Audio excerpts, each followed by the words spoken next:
So this is how I'm going to make $30,000 profit reselling that car right there. That is my 2020 Ferrari F8 with 4,000 miles. I bought it for $379,000 in California just a couple months ago. And now, based off of current market conditions, the spec that I have, this one's going for $410,000 to $420,000. What's going on, guys? It's Ricky with TechBud Solutions, and I actually wanted to make this video because I posted a picture on Instagram that I'm actually going to be selling my Ferrari, that I'm posting it for sale, and someone commented, you know, the MSRP on this car is $323,000. They posted like, when someone asked me how much I'm asking for the car, I put $420,000. It might seem absurd to someone, right? It's a lot of money, trust me, I agree. Someone asked, how are you going to sell a car for $100,000 more than what it was worth? Cars depreciate when you drive them off the lot. I agree. Traditionally, again, this doesn't have to make sense to everyone. It doesn't have to, right? I would like you to look this up. A 2020 Ferrari F8 Tributo, right? Not a Spider, just an F8, and even go for a stock one. This is not stock. This does about 850 horsepower to the wheel, but even a stock one, you will not find one for less than $380,000. The spec that I have, the miles, the condition, it's a little bit more desirable. That's where I get to the 410. Taking that into consideration, I don't even want to use my car as an example. Mercedes just recently announced that their G-Wagons, not an essential vehicle, not an entry-level vehicle, they're G-Wagons, vehicles, SUVs that are $180,000 plus. They're completely sold out until 2025. Now, this doesn't mean that you or myself can't buy a G-Wagon. It just means that we're going to have to buy one from someone that already has an allocation, meaning that we're going to be having to pay above market value. And that's kind of where we're at. Even with that car that you guys see in the back, I made a video about it. It's my 2022 Tesla Model X Plaid. Right now, if you want to make a reservation for one, they're not cheap cars, right? They're not cheap SUVs, $140,000 plus. You're thinking, okay, if I want to spend $140,000, they're going to take my money. Yeah, eventually. But they're in such high demand and there's such low quantity and supply, right? That you won't actually get yours until the end of 2022, really, or the start of 2023. So if someone wants to buy my Tesla, they're going to have to pay me $20,000, $30,000, $40,000 above market value. It's not that you can't buy one, it's that you're going to have to pay more for it. And you might be like, that is so stupid.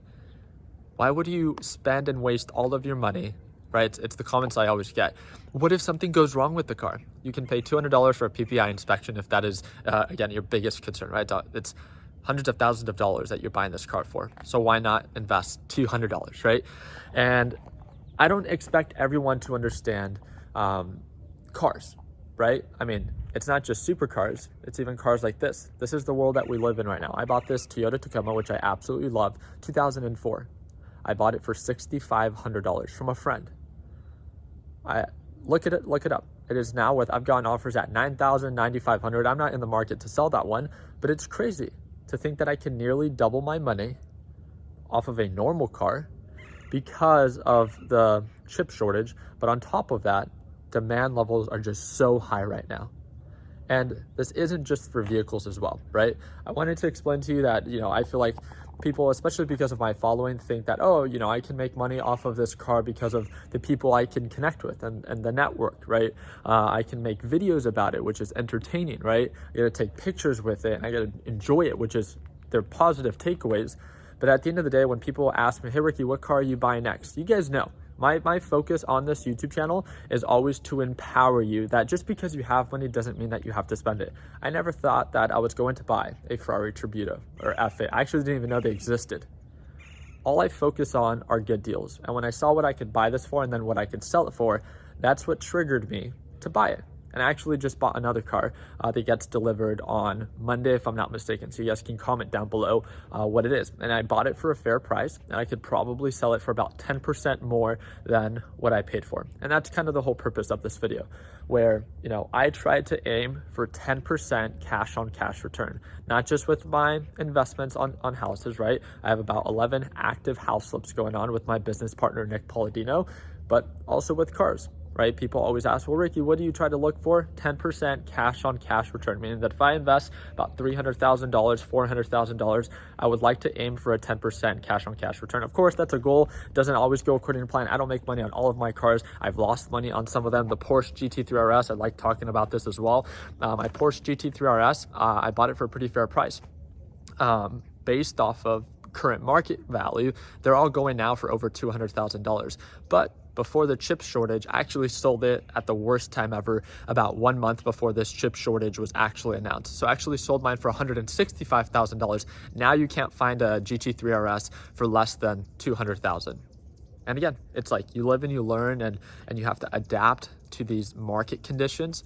But I think that's what I'm here to empower you to do. It's not that because I lost or because I win that like I want to avoid risk. I think our jobs as entrepreneurs and investors is to tolerate it. Or you can simply complain just like everyone else. You're just wasting your money off of a depreciating asset, right? Is what everyone likes to say. I can almost promise you, right? I will make close to $200,000 profit off of buying and selling the different cars that I have. Not just with this one, but I recently sold my 2018 Audi R8. I bought it for $115,000, sold it for $130,000. I sold it to a dealership. It's crazy, the world that we live in today. And that's why I like making these videos, because I like to empower you. I don't care if you don't like cars, right? I don't like shoes, but it doesn't mean that you can't make money buying and reselling shoes. I would never buy a $10,000 shoe. Why? Because I don't value it enough. Someone would never buy a $400,000 Ferrari, right? It's not that it's not worth $400,000. It's just they simply don't value it, and respectfully, right? My job here is to empower you to understand, right? You can make money buying and selling shoes. You can make money buying and selling cars. You can make money buying and selling watches, right? You can make money buying and selling PNG files now called NFTs. It's insane, the world that we live in today. Everyone does not have to understand what it is that you do.